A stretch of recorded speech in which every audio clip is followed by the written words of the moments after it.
갈릴리 호수 한번 가보셨습니까? 굉장히 큰 호수여서 갈릴리 바다라고도 불립니다.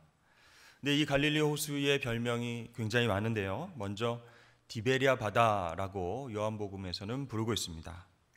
갈릴리에서 가장 큰 도시인 티베리아스에서 비롯된 이름입니다. 또 게네사렛 호수라고도 불리는데요. 이 명칭은 긴네렛에서 왔습니다. 이 긴네렛이라는 단어는 히브리어로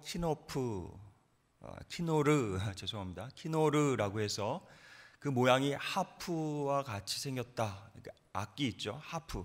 심장 모양으로 호수가 생겼기 때문에 그렇게 긴네렛 불렀습니다. 이 호수가 아니라 또 갈릴리 바다라고도 불리는데요. 그 이유는 규모가 굉장히 넓고 크기 때문이었습니다. 남북의 길이가 21km, 동서의 너비가 약 12km, 그리고 예수님 당시에 그 갈릴리 호수의 깊이가 약 50에서 60m 그 정도로 깊었습니다. 그렇기 때문에 그냥 호수라고 부르기보다 갈릴리 바다다라고 불리게 되었죠. 예수님 당시에도 이 바다에서 고기를 잡아 생계를 유지하는 어부들이 꽤 많이 있었습니다. 그들은 계절에 상관없이 1년 내내 갈릴리 바다에서 고기를 잡으면서 잔뼈가 굵었던 그런 사람들이죠. 때로는 어둠 속에서 풍랑과 싸우고 노를 저어서 그물을 내려야 합니다. 물고기를 잘 잡기 위해서는 이 물고기들의 습성과 또 생태, 또 바다의 온도와 날씨 등을 체크하고 쉼 없이 그물을 내리고 올리는 그런 일들을 반복해 왔습니다. 이제 밤새 고기잡이를 하고 피곤한 몸을 이끌고 아침나절에 돌아온 어부들은 그대로 집에 가서 쉴 수가 없습니다. 그물을 다듬어서 이제 오후 늦게부터 이제 바다로 나가서 다시 고기를 잡아야 하기 때문이죠. 찢어진 부분을 깁고 또 손질을 해 나갑니다. 해초와 돌들을 벗겨내고 깨끗하게 그물을 다시 준비해 둬야 이제 조금 쉬었다가 오후부터 다시 배를 띄울 수 있기 때문이었죠. 시몬이라고 하는 어부가 밤새 고기를 잡으려고 했는데 잡지 못하고 허망한 마음으로 집으로 돌아왔습니다. 아침에 돌아와서 바닷가에서 쉴 수 없었죠. 그래서 그물을 깁고 또 새롭게 씻어내고 있었습니다. 그때 예수님께서 시몬의 배에 올라타셨습니다. 왜 예수님은 시몬의 배에 올라타셨을까? 예수님께서 시몬의 장모가 아팠을 때에 치료해 주신 적이 있었기 때문에 시몬은 예수님이 다가오실 때에 존경의 마음을 담아서 자신의 배에 오르실 수 있도록 도와드립니다. 갑자기 왜 여러 대의 배가 있었는데 시몬이 소유한 배에 오르셨을까? 얼마나 많이 잡았는가 한번 물고기를 확인해 보시려고 올라오셨을까요? 아니면 얼마 전에 장모를 열병에서 고쳐줬는데 물고기로 대신 사례를 받고 싶으셔서 그렇게 시몬을 찾아오셨을까요? 아닙니다. 예수님은 이 몰려온 사람들에게 하나님의 말씀, 하나님의 나라를 설교하시기 위해서, 가르쳐 주시기 위해서 배에 오르셨습니다. 그냥 바닷가에 서서 말씀을 전하실 수도 있는데 배에 오르신 이유는 바로 물을 사이에 두고 있으면 이 말씀이 전달 속도가 빨라지기 때문입니다. 그리고 바다를 등지고 배 위에 서서 수많은 무리들 앞에서 말씀을 전하시면 바다에서 불어오는 바람 때문에 그 말씀이 마이크가 없어도 천연 마이크가 되어서 많은 사람들에게 잘 전달되어질 수 있기 때문에 예수님은 배에 오르셔서 바닷가에서 무리들을 향해 말씀을 가르치시기로 한 것이죠. 그런데 이렇게 둘러보니까 이미 만난 적이 있었던 시몬, 그 시몬을 바라보시고 시몬의 배에 오르셨던 것입니다. 시몬은 무엇을 하고 있었을까요? 예수님을 배에 태운 채로 자신의 배에서 노를 젓고 있습니다. 배가 바다 쪽으로 멀리 가지 않게 하기 위해서 한 곳에 잘 머물러 있을 수 있도록 조절을 하고 있습니다. 얼마나 시간이 지났을까요? 한참 동안 예수님께서 무리들을 향해서 말씀을 가르치고 계셨습니다. 그런데 이 시몬은 잘 듣지를 못했죠. 밤새 고기를 잡으려 했지만 실패하고 돌아온 탓에 너무나 피곤하고 힘든 그런 육체의 그런 어려움 때문에, 연약함 때문에 눈꺼풀이 계속 내려왔기 때문입니다. 그런데 말씀을 마치신 주님께서 시몬에게 이렇게 말씀하십니다. 깊은 데로 가서 그물을 내려 고기를 잡으라. 그 말씀을 들은 직후에 시몬은 잠이 확 깼습니다. 아니, 깊은 데로 가서 그물을 내리라고요? 말도 안 됩니다. 하마터면 주님께 큰 소리를 지를 뻔했습니다. 원래 갈릴리 지역의 고기잡이는 밤에 하는 것이 상식입니다.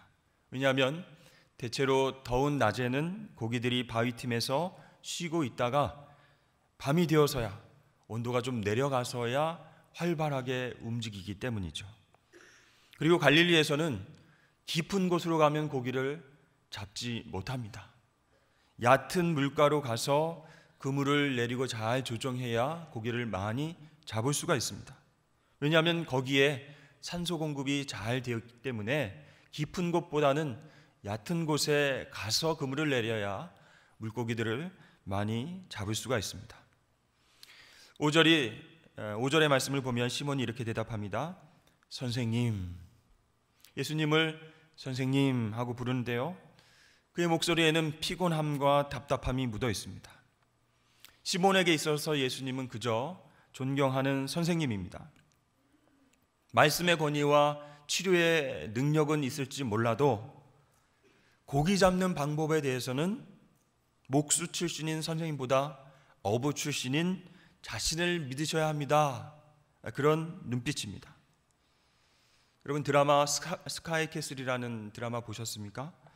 거기에 나왔던 입시 전문가 김서영 배우처럼 어머님, 저를 믿으셔야 됩니다. 제가 전문가입니다. 이런 분위기로 예수님을 쳐다보면서 선생님 하고 부르고 있습니다. 그런데 어찌된 일인지 시몬은 말씀에 곧 순종합니다. 우리가 밤새 잡은 것은 없지만은 말씀을 의지하여서 제가 깊은 곳으로 가서 그물을 내려보겠습니다. 방금 전에 시몬은 그물을 다듬고 씻어놨기 때문에 얼른 그물을 배에다가 챙기고 노를 저어서 깊은 곳으로 나아갑니다. 큰 기대감이 없이 가끔 힐끔힐끔 예수님을 쳐다보면서 힘없이 그물을 내립니다. 그런데 이게 웬일입니까? 시몬의 그물 안으로 수많은 물고기가 들어오기 시작합니다. 그물을 올리지도 않았는데 배 안에서 그물이 요동치는 것을 느낄 수가 있었습니다. 시몬은 큰 소리로 주위에 있는 동료들을 부르지 못합니다. 어찌 보면 이 황금어장을 뺏길 수 있기 때문에 손짓하면서 동료들에게 수신호를 보내면서 빨리 와서 도와달라, 이렇게 이야기를 하죠. 도저히 혼자 힘으로는 이 그물을 올릴 수 없을 정도로 고기가 가득 찼기 때문입니다. 이 시몬의 배는요, 당시 자료를 보면 고깃배가 작은 것이 아닙니다. 길이가 약 8m, 폭은 2.5m 되는 꽤 큰 규모의 배였습니다. 이런 배 두 척에 고기가 가득 쌓일 정도로 잡혔습니다. 시몬은요, 햇빛에 반짝이며 튀어오르는 그 물고기를 보면서 이제 나도 부자가 될 수 있겠구나 생각해 봅니다. 배도 몇 척 더 사고 맛있는 음식과 포도주도 또 준비해서 가족들과 만찬을 즐길 수 있겠구나. 어떻게 내가 이런 행운을 잡을 수가 있었지? 하면서 싱글벙글 웃는 순간 배에 타고 있는 예수님을 바라보게 되었습니다. 맞다. 이곳에, 깊은 곳에 물고기가 많다라고 알려주신 분은 바로 예수님이시지. 어떻게 아셨을까? 보통 상식적으로는 얕은 곳에 가야 물고기가 많이 나오는데 오늘은 특별하게 깊은 곳에 고기가 많다는 것을 어떻게 아셨을까? 나와 혹시 동업을 하고 싶으신 건 아니실까? 갈릴리 업계에서 또 선생님을 알아보고 스카웃 제의가 오기 전에 꼭 붙잡아야 되겠다. 여러 가지 생각을 복잡하게 하고 있었습니다. 그러나 갑자기 그 순간 시몬은 예수님 앞에 무릎을 꿇게 됩니다. 아무리 생각해봐도 이해할 수 없는 그분의 신적인 능력 앞에 항복할 수밖에 없습니다. 자신의 능력으로 이 많은 고기를 잡을 수가 없었습니다. 그분의 말씀 때문에 가능한 것임을 깨달았던 것이죠. 이제 물이 없어서 파닥거리며 점점 숨이 가빠오는 그 물고기들, 수많은 물고기 떼를 바라보면서 베드로는 이렇게 생각합니다. 주님의 말씀이 없으면 나는 죽을 수밖에 없겠다. 그러한 생각에 온몸에 전율이 넘쳐 흘렀습니다. 9절 말씀을 보면 시몬과 또 그와 함께인 일행들이 놀랐다라고 표현하는데요, 그냥 기뻐하고 감격했다라는 뜻이 아닙니다. 거기에 쓰인 단어 놀랐다라고 하는 단어는 헬라어로 담보스라고 하는 단어인데요, 흔치 않은 경험을 한 후에 전율과 함께 느껴지는 공포심, 그것을 느낄 때 쓰는 말입니다. 시몬과 일행들은 예수님 앞에서 섬뜩한 그런 전율을 경험한 것이죠. 당신은 과연 누구이십니까? 떠나가 주십시오. 저는 죄인입니다. 고기잡이를 통해서 평범하게 생계를 유지하고 있는 저는 물질을 더 사모하고 죄 가운데 살다가 죽을 인생입니다. 거룩한 당신의 손을 잡을 수 있지 않습니다. 이 배에 같이 있는 것도 감당하지 못하겠습니다. 제발 저를 떠나가 주십시오. 이 고백을 할 때 시몬은 예수님을 주여라고 고백하고 있습니다. 처음에 배를 빌려드렸을 때는 선생님이라고 불렀는데요, 호칭이 달라졌죠. 주님, 큐리오스, 주여, 큐리에. 나의 주님 되시는 분, 나의 주인 되시는 분, 그분께 저를 떠나가 주십시오. 저는 죄인입니다 라고 고백하고 있습니다. 그 짧은 시간 시몬은 굉장히 많은 갈등을 경험했습니다. 이 바다에서 지금까지 자신의 생명과 생계를 맡겨왔던 그런 인생입니다. 그런데 자신의 주인으로 여겼던 그 바다를 버리고 예수님을 주인으로 삼기엔 자기 자신이 너무 초라해 보이는 거예요. 너무나 깊은 죄인인 것 같은 거예요. 이 죄성이 예수님의 신성을 밀어내려고 하는 겁니다. 주님 떠나십시오. 저와 함께 있을 수 없습니다. 당신은 나와 함께 있을 수 없는 하나님이십니다. 주님이십니다. 그때에 예수님께서 시몬 베드로를 향해서 이렇게 말씀하십니다. 무서워하지 말라. 이제 후로는 내가 사람을 취하리라. 여러분, 사람을 취하다라는 말은요, 사람을 낚는다, 그런 뜻입니다. 이 취하다라는 말은요, 원어로 보면 조그레오라고 되어 있습니다. 살아있는 채로 잡는 것입니다. 죽이려고 낚는 것은 그 단어를 쓰지 않습니다. 그러므로 너로 하여금 사람들이 하나님께 사로잡힌 바 되도록 하겠다, 그런 뜻입니다. 이 주님의 말씀이 시몬에게 권위 있게 다가왔습니다. 거부할 수 없는 그 주님의 말씀의 권위에 시몬과 동료들은 배와 물고기들을 버려두고 또 뒤로 한 채 주님을 따라가게 되었습니다.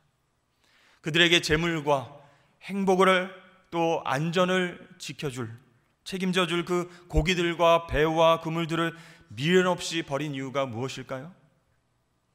그것들보다 훨씬 더 중요하고 가치 있는 사명이 주어졌기 때문입니다. 내가 사람을 취하리라.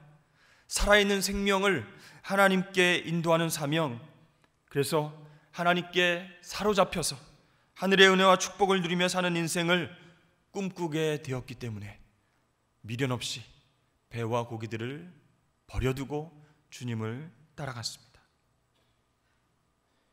고기를 낚기 위해서 바다를 주인 삼았던 예전의 인생을 내려놓고 사람 낚는 제자가 되기 위해서 창조주이시자 구원주이신 예수님을 주인으로 바꿨습니다. 시몬은 그렇게 미련 없이 주님을 따르게 되었습니다. 사랑하는 여러분, 우리도 실패의 그물들이 곁에 있을 수 있습니다. 힘겨운 노력에도 불구하고 전문가의 노하우가 있었음에도 불구하고 내 옆에 텅텅 비어있는 그물 때문에 힘들어하지는 않았습니까? 그러나 여러분, 걱정하지 마십시오. 우리들의 그 텅 비어있는 그 장소에 주님께서 찾아오실 줄로 믿습니다. 그리고 우리를 찾아오셔서 이렇게 말씀하십니다. 두려워하지 말고 생명의 그물을 힘차게 깊은 바다에 던지라. 여러분, 그 말씀에 우리가 순종할 때에 우리는 영혼들을 낚을 수가 있습니다.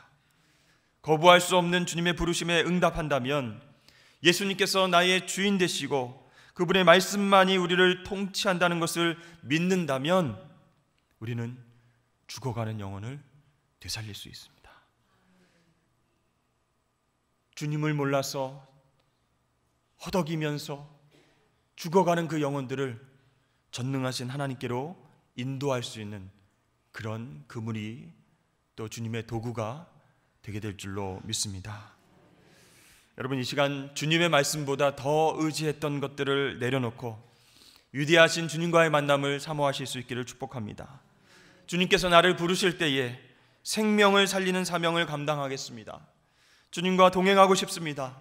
저를 써 주시옵소서. 순종하고 결단하는 저와 여러분 되시길 주의 이름으로 축복합니다. 기도하겠습니다.